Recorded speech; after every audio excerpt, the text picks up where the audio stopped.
Have you noticed that the moments you speak cleanly, no preface, no apology, the room cools a few degrees, and a part of you wants to rush in and reheat it with charm? Søren Kierkegaard would not be surprised. He distinguishes the single individual who chooses in inwardness from the crowd that rewards smoothness over truth. You cannot be free and be liked. Pick one. Not forever, not by everyone, not when choices have weight. This isn't a call to contempt. It's a call to authorship. Belonging is good, but borrowed belonging costs a self. Kierkegaard's knife is simple. The crowd is untruth. Not because people gathered are evil, but because the crowd's logic averages. It asks for plausibility, for a temperature that offends no one. The single individual begins where a man ceases renting his will to the room and stands in inwardness before God. There, choices are not floated for votes, they are vowed. Freedom starts at that address. Being liked functions as anesthesia. To be liked is to be reassured at once. You're fine as you are, and please remain comprehensible to us. It is warm, and warmth is not a sin, but warmth can mutate into governance. The fear of cooling the room becomes your leash. You will notice secondary symptoms. You translate conviction into questions, stack disclaimers on every truth, and let your calendar be booked by other people's anxiety. The soul becomes a weather vane. The single individual in Kierkegaard's sense is not misanthrope but steward. He knows that responsibility cannot be outsourced to opinion. He is not unrelatable. He is unpurchasable. The price is immediate. Rooms that once approved will fidget. Gossip will dress itself as concern, and polite exile may follow. The alternative price is higher. Inner exile, applause outside, accusation within. Choose your exile. Kierkegaard's authorship was an experiment in this stance. Pseudonyms, indirect communication, refusal to be simplified into a party line. He would not be owned. He knew that the public is a fiction that tempts the writer and the man to trade inward truth for market utility. The masculine polarity you feel, freedom versus being liked, is not pathology. It is the ordinary pressure of existing as a person instead of an influence. How does one begin? With a single act of non-negotiated obedience. Choose a standard: no lying, no gossip about absent people, no promises while angry, and keep it for a week without polling. The crowd will not convene. One or two faces will. They will test the new climate. Their discomfort is a curriculum. What you owe them is clarity, not heat, presence, not pliancy. The test for whether you are moving toward freedom is dread followed by peace. Dread because you are stepping out of the fog of borrowed certainty. Peace because your sentence and your spine now rhyme. Being liked can be a byproduct of coherence, but coherence never survives as the byproduct of being liked. Kierkegaard names this exchange earnestness, to live as if your life were answerable, because it is. Kierkegaard sketches spheres: aesthetic, ethical, religious. The aesthetic is the realm of immediacy, mood, novelty, charm, the skill of arranging appearances. Its virtue is liveliness. Its vice is evasion. In the aesthetic, being liked is currency. You curate yourself to sustain appetite, yours and theirs. The ethical is the realm of duty, promise, and continuity. Its virtue is faithfulness. Its danger is heaviness without grace. A man oscillating between these will feel pulled, stay luminous, liked, or become dependable, often less liked.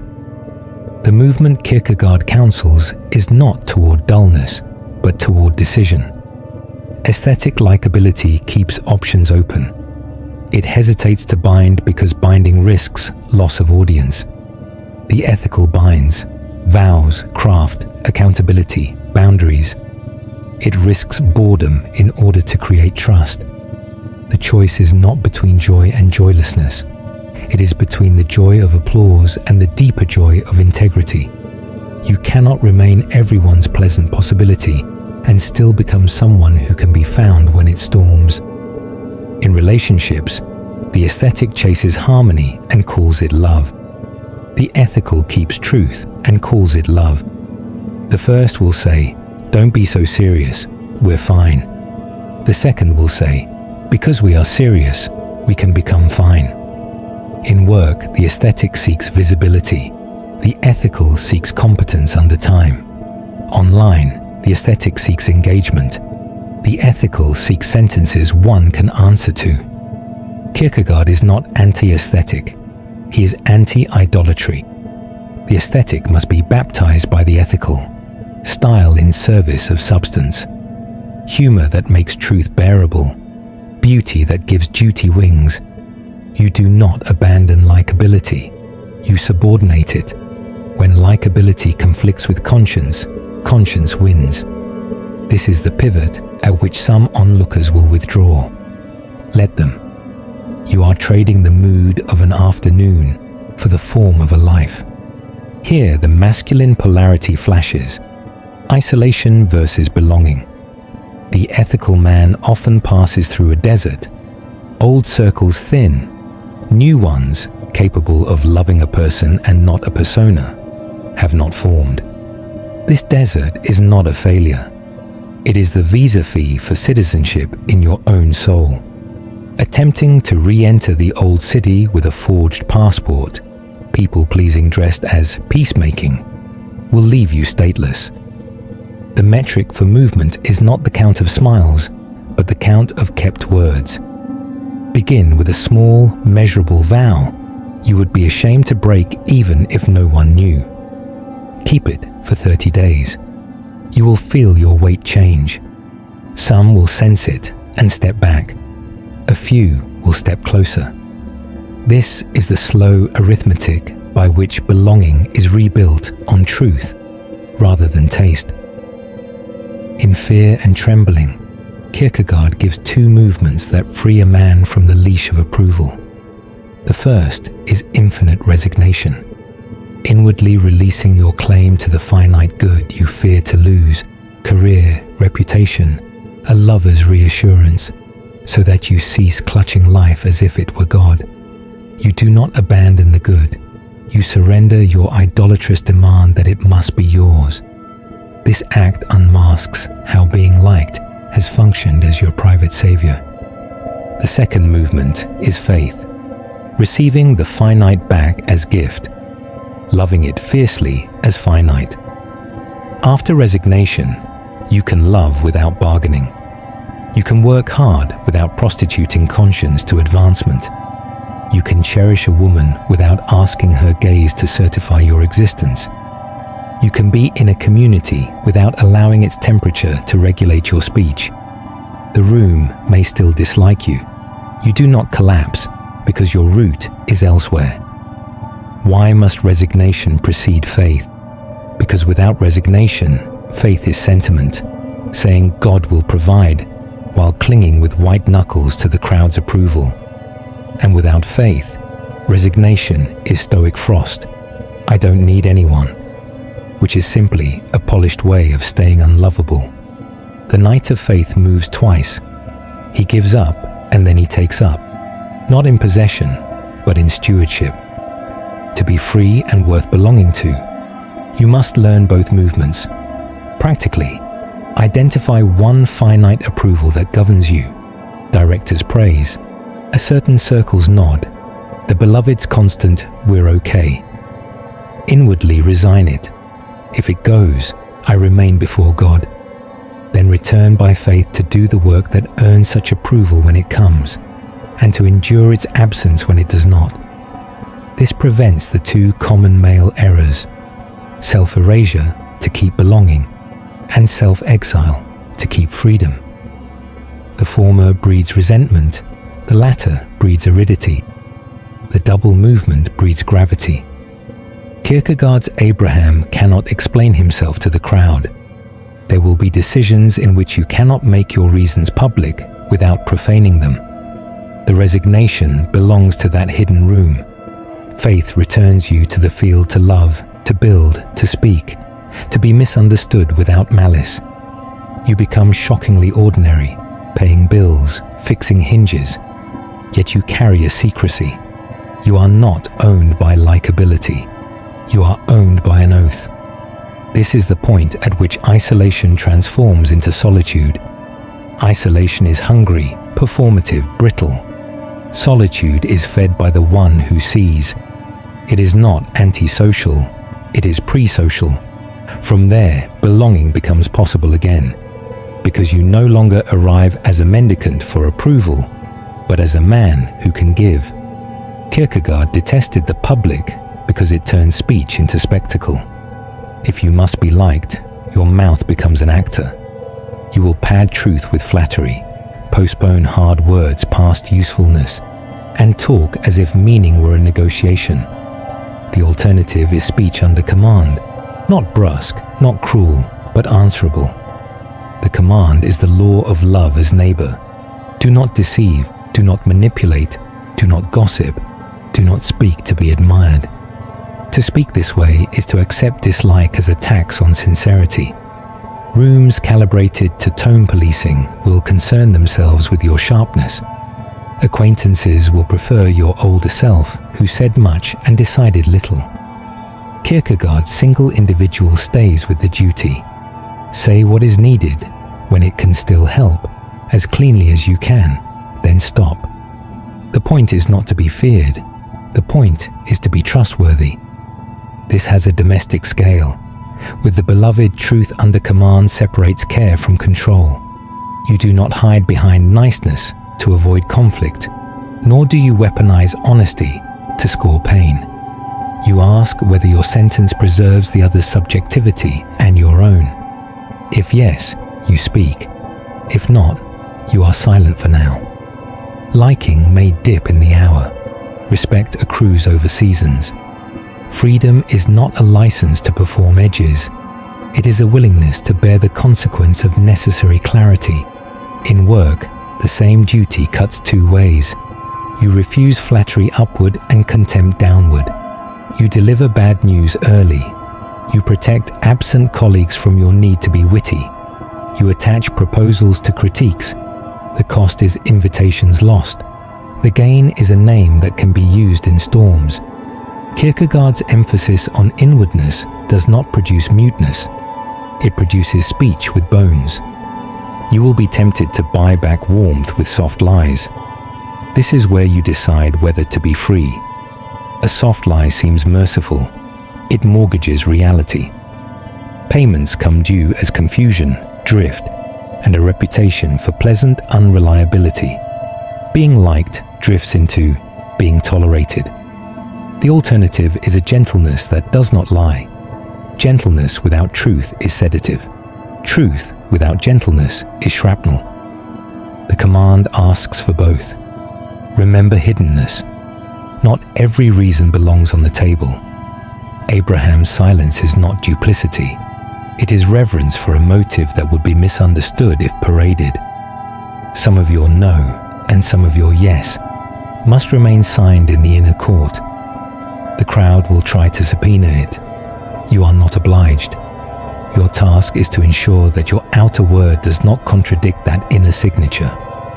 When those rhyme, you will lose some likes and gain the thing men spend decades looking for. A self that does not have to be explained to sleep. Kierkegaard never argues that a man should live without others. He argues that fellowship worth the name must be downstream of inward truth. There is belonging that infantilizes, the crowd, and belonging that matures, fellowship. The former is cheap, immediate warmth for the price of a mask. The latter is slow, tested trust for the price of time and candor. Fellowship is built on three materials. First, recognition. Being seen as a person, not a role. People who demand your old self do not recognize you. They recognize their convenience. Second, reciprocity. The freedom to speak and to be spoken to set boundaries and to meet them. Third, shared telos, something larger than mutual admiration, service, craft, worship, law. Without telos, groups devolve into vibes. With telos, they survive winter. Your freedom threatens crowd belonging because it removes the lever of approval. It fertilizes fellowship because it makes you reliable. Men who keep oaths, speak without theater, and prefer reality to performance attract a different social math. Fewer but weightier bonds. Some women, too, will prefer this climate. Some will not. Kierkegaard is uninterested in tailoring for taste. He wants the single individual to become the kind of person in whose presence others grow into persons. The path is narrow. Self-chosen isolation curdles into arrogance. No one understands me. That is merely the aesthetic life in a darker coat. The ethical religious path re-enters society not to be rated, but to be of use. Practically, this means showing up where your form can bless. Household, craft, congregation, counsel. You bring your law, punctuality, confidentiality, praise in public, critique in private, no gossip. You enforce it first on yourself. Likability may not spike, usefulness will. There will be invitations to return to the crowd. These arrive as inclusion, which is good when it means hospitality, and disastrous when it means a veto on seriousness. Decline politely what allots you to the role you died to. Accept joyfully what allows you to bring your weather. The difference reveals itself quickly. In good circles, truth shortens meetings. In bad circles, truth lengthens them. Kierkegaard's neighbor love protects fellowship from becoming clique. You do not only love those who mirror you, you love the unlovely too. But neighbor love is a floor, not a ceiling. Your intimate circle will and should be small and stern. Those who can live with disapproval in order to live with truth. When such people sit at your table, you will notice a quiet, not the crowd's sated silence, but the workshop's readiness. Belonging is reborn when men prefer the weight of reality to the glow of approval. Kierkegaard's categories must become cadence or they evaporate. Write the rule of life that secures freedom without hardening into disdain. 4 clauses will do. 1 daily inwardness. Before screens and faces, stand in the inner court. Read, pray, write. 5 lines of truth you would rather avoid. Name 1 temptation to be liked at the expense of conscience that you will resist today. Without this private hour, you will be rented by the first room you enter. 2. Ethical anchors. Adopt 2 or 3 non-negotiables. No lying, no gossip about the absent, no promises while angry, no buying peace with self-betrayal. Keep them when it costs. Freedom is measured not by how much you can say, but by how many losses you can bear without changing your signature. 3. Speech discipline. Tell necessary truth timely, briefly, and without poison. Refuse explanations that are really auditions. Protect motives that belong to God with Abrahamic silence. Accept dislike as feedback, not as verdict. Ask only, did I love the neighbor by refusing to deceive him, including about myself? 4. Fellowship craft. Build small tables with telos.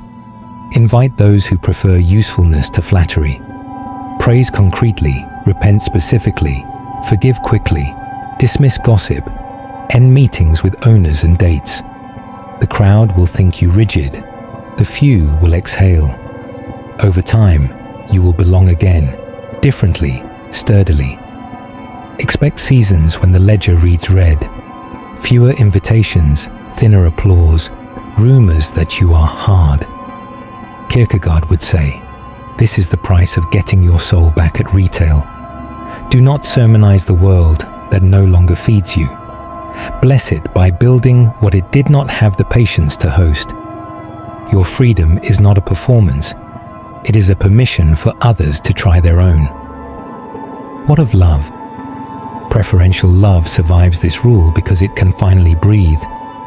You do not force the beloved to be your oxygen, and you do not consent to be hers. You meet as persons, not negotiators.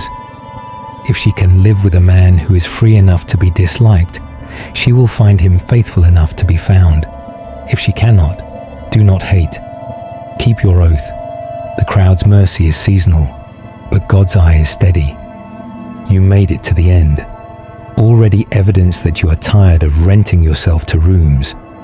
If this named the tension you live, freedom or being liked, break the wall with me. Like this video and drop your thoughts in the comments below. Share this to a brother who keeps trading selfhood for smiles, and subscribe if you want philosophy with teeth.